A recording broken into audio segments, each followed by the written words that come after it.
Olá! Estamos de volta na temporada 2014 e nessa edição a gente traz para você um pouco do universo da produção de ovos e dicas para evitar uma doença que afeta cães de médio e grande porte. O De Olho nos Bichos está começando, não saia daí!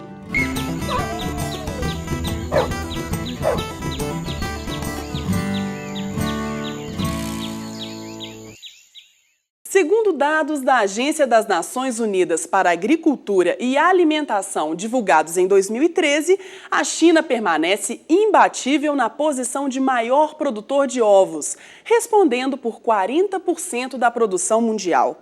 O Brasil, em sétimo lugar, produz apenas 3%. Essa posição contrasta com o número da produção de aves de corte, em que estamos em terceiro lugar. Para conhecer um pouco mais sobre a produção dos ovos, acompanhe a reportagem de Franco Malheiro. Ele é um dos alimentos mais consumidos e apreciados em todo o mundo e é essencial para uma alimentação saudável e nutritiva. Todo ano são produzidas cerca de 65 milhões de toneladas. A produção de ovos é uma área bastante importante dentro da avicultura e possui especificidades em relação aos frangos de corte, destinados para a produção de carne. Para a gente conseguir fazer um controle zootécnico efetivo da produção de ovos, a gente leva em consideração diversos fatores. Então a gente considera a mortalidade das aves, o quanto de ração elas comem, o quanto elas transformam isso, em produção e na taxa de postura. A taxa de postura nada mais é que a gente contar o número de ovos e comparar isso com o número de aves produzindo num determinado período. Linhagens específicas para poedeiras e linhagens específicas para frango de corte. As poedeiras, essa seleção genética que é feita, ela tem como principal objetivo aumentar a produtividade no que diz respeito à produção de ovos, a taxa de postura. Então a gente teria aves mais leves produzindo muitos ovos. De acordo com o último relatório da UBABEF, União Brasileira de Avicultura, o Brasil produz em média 32 bilhões de ovos por ano, sendo o estado de Minas Gerais o segundo maior produtor, ficando com 12% da produção nacional. Apesar do estado ter a segunda colocação em produção, é o maior exportador, tendo como principais destinos países do Oriente Médio e da África. Hoje a gente conta com uma produção em franca expansão de ovos no Brasil. O estado de Minas ele vem se destacando nessa produção e tudo que a gente produz aqui no Brasil, a maior parte desses ovos eles são consumidos dentro do próprio país. A gente tem uma exportação de apenas 1% de toda essa produção e todos os outros 99% são consumidos aqui no próprio país. Existem mitos que rodeiam a avicultura, seja de corte ou de galinhas de postura. Quem nunca escutou sobre hormônios utilizados na criação de frangos de granja? A gente tinha no passado, a gente precisava de 3 meses mais ou menos para atingir o peso que a gente tem hoje de 2,8 kg por ave e hoje a gente consegue isso em 45 dias. Mas isso não é devido à utilização de hormônios, principalmente porque o Ministério da Agricultura ele proíbe a utilização de hormônios na alimentação de aves, tanto de corte como de postura como a gente vê aqui. Então, quais foram as características que conferiram esse ganho de peso tão acentuado em tão pouco tempo? A gente poderia relacionar isso principalmente ao melhoramento genético, pelo que as aves passaram, a condições ambientais a que elas são criadas, a nutrição adequada e balanceada que é fornecida às aves e um efetivo controle sanitário a que as aves estão sujeitas. A gente pode classificar, existe uma diferença entre o ovo caipira, o ovo orgânico e o ovo de granja, ou da produção industrial. O ovo caipira, ele é aquele que é obtido de aves que botam os ovos de forma extensiva. Elas são criadas soltas, botam os ovos e esses ovos são recolhidos. O ovo orgânico, para ser orgânico, ele precisa de uma certificação e de um selo de qualidade. Para que ele tenha essa característica, não pode ser usados químicos sintéticos na produção, inclusive na alimentação das aves. O milho, por exemplo, que é fornecido a aves destinados à produção orgânica, ele não pode conter ou ser utilizado pesticidas e herbicidas na sua produção. Então, todos os insumos utilizados nas aves não podem conter esses químicos. A gente pode considerar por que existe uma preferência pelo ovo caipira por muitos consumidores. O ovo caipira, como ele é coletado, né, e prontamente consumido, na maioria das vezes, ele tem características, né, organolépticas, visuais, que fazem com que o consumidor associe ele com maior qualidade. Por exemplo, o albúmen dele, ou a clara, vai ser mais denso, mais firme, e a gema, por muitas vezes, ela é mais amarelada, ela tem uma coloração mais intensa. Só que, na produção industrial de aves, os ovos que são produzidos, eles possuem a mesma qualidade. Não existe uma diferença nutricional entre o ovo caipira, ou orgânico, com o ovo de produção industrial, em granjas. Esses ovos, o que pode acontecer é um maior tempo de armazenamento. Durante esse tempo de armazenamento dos ovos até chegar ao consumidor final, podem acontecer, né, reações com enzimas e outras substâncias que fazem com que, por exemplo, o albúmen ele fique mais fluido. Então, quando a gente quebra o ovo, a gente vê que o albúmen se espalha mais. Mas, nutricionalmente, quando esses ovos são botados, eles têm as mesmas características, não existe diferença. Os ovos são selecionados para agradar o mercado. O tamanho dos ovos e a coloração da casca são algumas das características consideradas.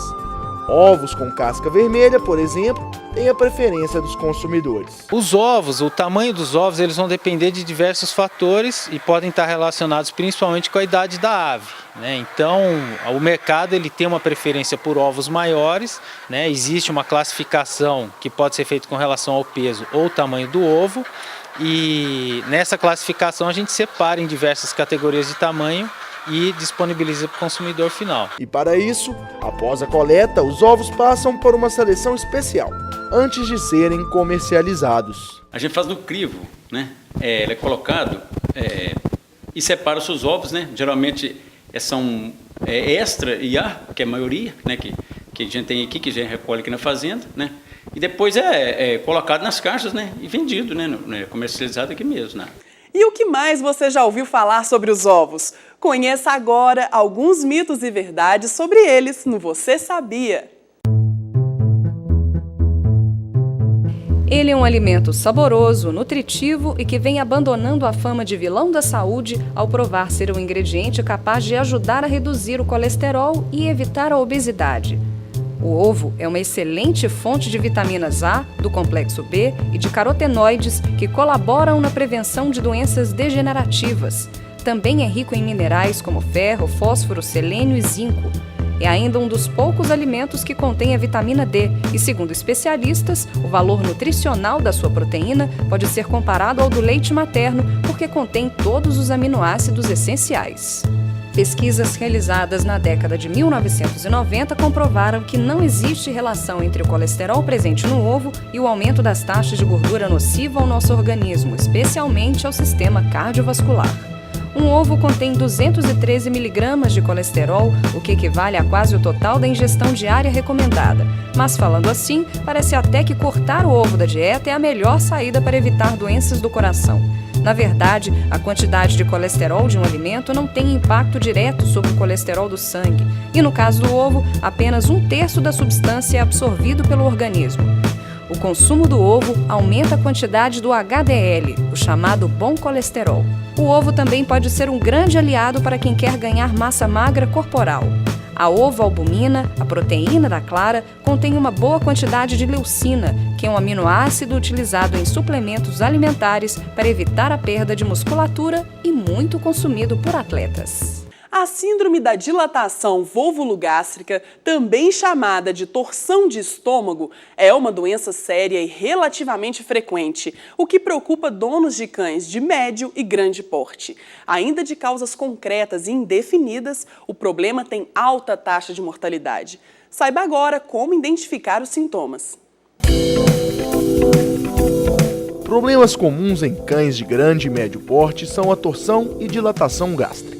Doenças graves com alto grau de mortalidade. São duas doenças que podem vir juntas ou isoladamente. Geralmente, a torção gástrica é uma doença que precede, ou melhor, que procede, né, um quadro de dilatação. A dilatação gástrica é um aumento do tamanho do estômago, né, muito comum em cães de raças de grande porte, de porte gigante, como por exemplo o fila brasileiro, o labrador, o rottweiler, né, o dog alemão. São raças que têm uma predisposição específica, ela normalmente é causada por uma alta ingestão de alimentação de forma rápida, seguida de atividade física de moderada a intensa. Há um acúmulo de gás por ingestão de ar e também por fermentação bacteriana desse conteúdo no estômago, né? E dependendo da gravidade do processo, do tipo de animal, essa dilatação, melhor dizendo, pode evoluir para um quadro de torção de estômago. Uma das causas da dilatação e torção gástrica vem de uma característica natural dos cachorros. Cães comem rápido e mastigam pouco. A velocidade da ingesta de alimentação pelos cães é uma característica da espécie canina. Os cães praticamente eles não mastigam, né, a sua alimentação. Eles trituram muito mal a alimentação e praticamente engole, e a digestão praticamente ela se inicia no estômago mesmo. Isso é uma característica da espécie canina. Nesse processo de comer, obviamente, se for uma alimentação muito ávida, muito rápida, um cachorro mais ansioso, né, para comer, ou então que está com muita fome, ele vai, junto da alimentação, ingerir ar. E isso também contribui para um quadro de dilatação e posterior torção de estômago. Em caso de torção, o procedimento é cirúrgico em quadro de urgência. Na grande maioria das vezes a gente não tem tempo hábil para fazer nenhum tipo de exame pré-operatório, né, que se exigiria, e a gente literalmente tem que, né, você leva o animal para o centro cirúrgico, você anestesia esse animal, faz a abertura do abdômen, né, você retira o gás desse estômago, você faz a lavagem desse estômago, você reverte o estômago para a posição de origem, para a posição natural, e você faz uma sutura de fixação da serosa, que é a camada mais externa do estômago, na parede abdominal para evitar futuros quadros de torção gástrica. Tanto a dilatação como torção gástrica são recorrentes em cachorro de grande porte. Esses animais apresentam uma caixa torácica ampla, com espaço maior para o acúmulo de gás que vem da fermentação dos alimentos digeridos. A gente procurou mostrar aqui, né, um cão que é um mestiço de Rottweiler, né, mas que tem algumas características que a gente considera importantes do ponto de vista anatômico para definir mesmo isso, né? Então, um cão de porte, nesse caso, um cão de porte grande, né? Ele apresenta uma largura, né, de tórax e abdômen grande. Então, isso é o que a gente normalmente chama de, né, predisposição genética e racial à dilatação e torção de estômago. São essas as características. O cão tem que ser grande e tem que ter um tórax e um abdômen profundo, largo, né? Grande também, igualmente grande. A prostração pode ser um sinal de dilatação e torção. Os proprietários devem ficar atentos a esse e outros sintomas. Então é exatamente nessa pequena, logo depois do arco costal, né? São as costelas, a gente consegue começar a individualizar o abdômen. Geralmente essa região aqui é que chega para a gente bastante aumentada, ela fica abaulada. Quando o animal deita de lado, você consegue ver um aumento de volume considerável. E faz um som oco. Se você bater, percutir com os dedos, por curiosidade, na hora que você vê, você vai sentir como se fosse um tambor mesmo. Porque dá um som mesmo, entendeu? Então ela fica bem abaulada, bem dilatada, como se fosse um balão. E aí há uma compressão, né? Porque aqui, né, no arco costal a gente tem um diafragma, há uma compressão nesse sentido, né? O estômago cheio começa a comprimir nesse sentido, dificultando, né, a abertura da caixa torácica na hora da respiração. Então o animal começa a ter problemas, inclusive, para respirar. Geralmente são quadros com pequenas chances de reversão. Então, a melhor opção é tomar alguns cuidados para evitar o problema. A gente normalmente aconselha a todo proprietário de cão de porte grande e gigante que fracione a alimentação desse animal, ao invés de dar uma refeição só, né, com uma média de 800 gramas a 1 quilo, dependendo da qualidade da ração, que fracione isso em 3 refeições e sempre evitar qualquer tipo de atividade de moderada a intensa após a refeição.